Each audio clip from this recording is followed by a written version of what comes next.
जादू तेरी नजर के आज के एपिसोड में हम देखने वाले हैं किस तरीके से विहान की माँ लक्ष्मण रेखा को पार करेगी और चली जाएगी डायन के पास, क्योंकि डायन ने यहाँ पर एक षड्यंत्र बनाया हुआ होता है विहान की माँ को मारने का। लेकिन आखिर ये सब कैसे होता है और इसके आगे क्या होगा, यही हम जानेंगे आज के एपिसोड में। तो एपिसोड की शुरुआत होती है कि विहान की माँ विहान को बार बार कह रही होती है कि अब तो प्रथम वंशियों ने भी कह दिया कि भाग्य में लिखा हुआ सुख दुख का हम अंत नहीं कर सकते बल्कि उसे बांट सकते हैं, इसलिए विहान बेटा तो शादी कर ले, हमारी बात को मान ले। लेकिन विहान मना कर देता है। विहान कहता है कि मैं अपने कारण किसी और लड़की की जिंदगी बर्बाद नहीं करूंगा, हम सब मिलके कोई ना कोई समाधान तो निकाल ही लेंगे ना, अभी तक भी तो निकाला है, आगे भी निकाल लेंगे। उसी वक्त संध्या की माँ गुस्से में कहती है कि तू भले ही किसी की जान ना ले विहान, लेकिन ये ब्रेसलेट है ना, ये उतारने के बाद तू नहीं रहेगा, तू शैतान बन जाएगा। शैतान समझता है ना, शैतान हैवान। विहान की दादी कहती है कि लक्ष्मी तू थोड़ी शांति रख, लेकिन वहीं पर ही संध्या की जो माँ होती है यानी लक्ष्मी, वो कहती है कि शांति कैसे रखूं माँ, शांति कैसे रखूं, पूरे शहर भर में मर्डर हो रहे हैं, सारे मर्डर वो डायन कर रही है, डायन ने इसको राजा कह दिया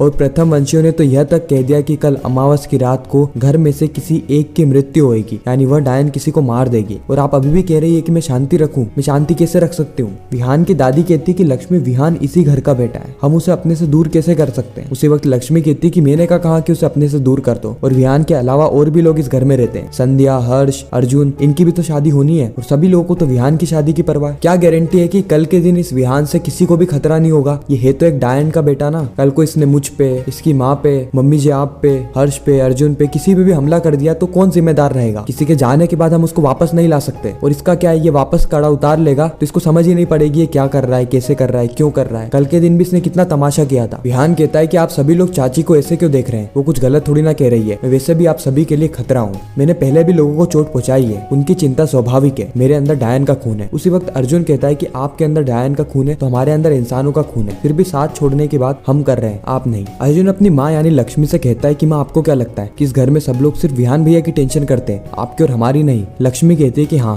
मेरे को ऐसा ही लगता है। अर्जुन कहता है तो फिर हम एक काम करते हैं ना, हम लोग घर छोड़ देते हैं, विहान भैया को इसी घर में रहने देते हैं, होगा क्या, बस दादी आपको टाइम पे नहीं उठाएगी। और भी कई सारे एहसान जो है वो अर्जुन लक्ष्मी को गिनाने लगता है, जिसके बाद लक्ष्मी को भी एहसास होता है कि इन सबको मिलकर काम करना चाहिए। फिर हर्ष वहाँ पर आता है और कहता है कि आपको याद है जब संध्या को लड़के वाले देखने आ रहे थे तो अर्जुन ने पूरा गेम बिगाड़ दिया था, लेकिन विहान भैया आए, उन्होंने हाथ जोड़ के माफी मांगी। और आपने कभी संध्या को देखा है कि पहले मुझे या अर्जुन को राखी बांधते हुए, वो सबसे पहले विहान भैया को राखी बांधती है। हम सब एक परिवार है माँ, हम किसी को ऐसे अकेला नहीं छोड़ सकते, सिर्फ इसलिए क्योंकि वह ब्रेसलेट उतारने के बाद एक शैतान बन जाता है, हमें उसका बचाव करना चाहिए, हमें उनकी रक्षा करना चाहिए। अगले ही पल हम देखते हैं कि विहान की माँ लक्ष्मी के पास आती है और कहती है कि ये सब तो नादान है, इनकी बातें मत सुन, मैं जानती हूँ कि तेरे पे क्या बीत रही होगी, क्योंकि तू भी एक माँ है और मैं भी, अपने बच्चों की रक्षा करना हमारा फर्ज होता है। उसी वक्त विहान उसकी चाची के पास आता है और अपनी चाची को समझाता है कि चाची मैं भी आपकी चिंता को समझ सकता हूँ, लेकिन हर्ष और अर्जुन मेरे लिए भाई से भी बढ़कर है, और संध्या मेरे लिए बहन से भी। मुझे इस ब्रेसलेट से ज्यादा उसकी राखी पे भरोसा है, मैं उसे कभी भी चोट नहीं पहुंचाऊंगा, और उसे तो क्या, मैं घर में से किसी को भी कभी भी कहीं पर भी चोट नहीं पहुंचाऊंगा, इसके बारे में मैं सोच भी नहीं सकता। फिर हम देखते हैं कि विहान और उसकी चाची एक साथ गले मिलते हैं और पूरा ही परिवार एक दूसरे को झप्पी देता है, क्योंकि इतने समय के बाद एक साथ रो रहे होते हैं, लेकिन इनके सामने अभी भी संकट टला नहीं है। हंस के संकट को भूला जरूर जा सकता है, लेकिन संकट तो आना ही है, डायन आनी ही है। अब इसका सामना कैसे करते हैं यही देखना होगा। फिर ये पूरे ही परिवार वाले यह निर्णय लेते हैं कि अमावस की रात की तैयारी करना अभी से शुरू कर देते हैं, जिसके बाद हम देखते हैं कि ये घर के आसपास वो ब्लू कलर वाली रेत बिछा देते हैं, जिसको कि डायन का तोड़ माना जाता है। अगर डायन उसके पास आएगी सबसे पहले तो वो लाल हो जाएगी, और दूसरा ये कि अगर डायन उससे टकराती भी है तो वो एक लक्ष्मण रेखा की तरह काम करेगी, यानी डायन को बहुत ज्यादा तकलीफ पहुंचाएगी, बिल्कुल उसी तरह जिस तरह ये विहान को पहुंचाती है, क्योंकि विहान का खून और डायन का खून एक ही है, क्योंकि विहान डायन अंश है। आपने देखा होगा कि जब प्रथम वंशी आए थे तो उन्होंने विहान के हाथ पे रेत डाली, जिससे कि विहान का हाथ जलने लगा था, तो बिल्कुल उसी तरीके से अगर डायन भी इस रेत से टकराएगी तो वह भी जलने लगेगी। और सभी लोग ये निर्णय लेते हैं कि वह विहान को बांध देंगे चेन से, जिससे कि अगर डायन विहान को लेने भी आए तो विहान अपने आप को खोले ही ना। लेकिन यहाँ पे एक इंटरेस्टिंग बात यह है कि डायन के अंदर तो इतनी शक्तियां हैं कि वो चेन को तोड़ भी सकती है। खैर अब ये वाला एंगल हमें शो में देखने को नहीं मिला, लेकिन हम देखते हैं कि घर के सारे सदस्य विहान को चेनों से बांध देते, और चेन से बांधने के बाद विहान के सामने वो रेत भी रख देते हैं। और जब वो रेत विहान की माँ डाल रही होती है उसी वक्त विहान को बहुत ज्यादा तकलीफ होती है, विहान चिल्लाने लगता है, लेकिन विहान कहता है कि माँ आप रेत को डालो ताकि डायन यहाँ पर ना आ पाए, और अगर आए भी तो मैं यहाँ से खुलूंगा नहीं। मतलब पूरी तरीके से सभी लोग तैयारी करके एकदम रेडी होते हैं डायन का सामना करने के। अब बस इंतजार था तो डायन के आने का। अगले ही सीन में हम गौरी को देखते हैं जो कि विहान को बार बार कॉल कर रही होती है, क्योंकि गौरी को विहान से बहुत ही ज्यादा अर्जेंट काम होता है, लेकिन विहान कॉल नहीं उठाता है, जिसके कारण गौरी सीधे ही विहान के घर की तरफ जाने लगती है। जैसे ही वो गाड़ी अपनी खड़ी करती है यानी अपनी बिल्लो को कोने में खड़ा करके बाहर जाने लगती, उसी वक्त उसे एक तेज कार दिखती आते हुए, लेकिन वो अचानक से गौरी के सामने रुक जाती। लेकिन गौरी एक अलग ही दुनिया में पहुंच गई थी, एक ऐसी दुनिया जिसको गौरी ने कभी भी नहीं देखा है। इसे कहते हैं हम सपनों की दुनिया। अब ये वास्तविक तौर पे सपनों की दुनिया है या फिर डायन का बनाया हुआ मायाजाल, या फिर ये गौरी की शक्तियां हैं जो कि गौरी के कंट्रोल से बाहर हो चुकी है। ये तो हमें आने वाले एपिसोड में पता चलेगा। लेकिन वहां पर हम ये चीज देखते हैं कि कोई एक आदमी आता है जो कि गौरी की मांग भर देता है। जो देख के गौरी एकदम चौंक जाती है और अचानक से ही उसका सपना टूट जाता है, या फिर हम कहें कि वो वास्तविक दुनिया में आ जाती है, जहाँ पर वो अपने सर पे हाथ लगा के देखती तो उसे कुछ भी नहीं दिखता। तो उसे ये रियलाइज होता है कि ये सिर्फ और सिर्फ एक सपना था। इसीलिए वो सीधे विहान के घर जाती है और गेट ठोकना शुरू कर देती है। लेकिन गेट ठोकने के बाद भी कोई भी गेट नहीं खोल रहा था, और जैसे ही गौरी विहान के घर में जा रही थी तो उसके पाँव से वह रेत का एक छोटा सा हिस्सा साइड में हो जाता है। इसका मतलब ये है कि एक रास्ता मिल जाता है डायन को घर के अंदर कदम रखने का, क्योंकि वो जो रेखा है वो थोड़ी सी उलटफेर हो चुकी है। गौरी दूसरे दरवाजे पे जाती है, खिड़कियां ठोकती है, लेकिन कोई भी घर से बाहर नहीं आता है। इस और हम घर में देखते हैं कि हर दरवाजे पे कोई ना कोई पहरा देने के लिए मौजूद होता है। हर्ष, विहान की माँ और विहान की दादी एक साथ होते हैं, जहाँ पर हम देखते हैं कि विहान की माँ बहुत ज्यादा डरी हुई होती है, बहुत ज्यादा घबराई हुई होती है, क्योंकि अगर प्रथमवंशियों की माने तो आज के दिन इनके घर में किसी की मौत होने वाली है, या फिर आज के दिन वह डायन विहान को ले जाएगी। विहान की माँ दोनों ही चीजों से डरी हुई होती है, ना तो वो विहान को खोना चाहती है और ना ही परिवार के किसी सदस्य को। विहान की दादी विहान की माँ वीना को समझाने की कोशिश करती है कि तू टेंशन मत ले, सभी लोग मौजूद हैं, विहान सुरक्षित है, उसको कोई कुछ भी नहीं कर सकता, बस तू टेंशन मत ले, बस तू टेंशन मत ले। और उसी वक्त विहान की आवाज आती है, माँ माँ करके, और यह आवाज सुन के विहान की माँ बहुत ज्यादा विचलित हो जाती है। वो दौड़ी दौड़ी गेट खोलती है और देखती है कि वहाँ पर विहान खून से लथपथ है। विहान की दादी वीना को समझाने की कोशिश करती है कि वीना,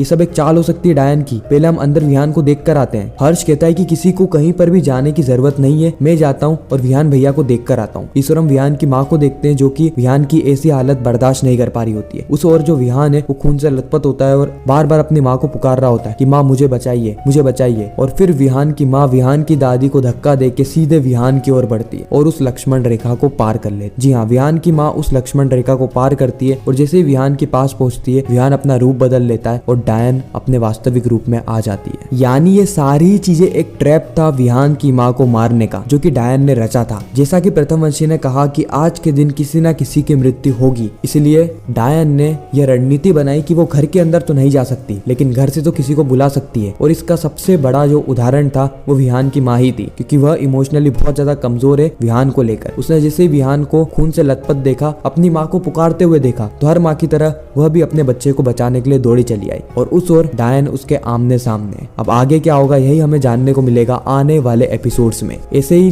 जादू तेरी नजर के रेगुलर रिकैप्स टेलीविजन से भी पहले देखने के लिए हमारे चैनल को सब्सक्राइब जरूर करें। आपको यह वीडियो कैसी लगी कमेंट सेक्शन में जरूर बताना। अगर वीडियो अच्छी लगी हो तो वीडियो को लाइक करके, चैनल को सब्सक्राइब करके ज्यादा से ज्यादा लोगों को ये वीडियो शेयर करना, ताकि हमारी फिर से मुलाकात हो।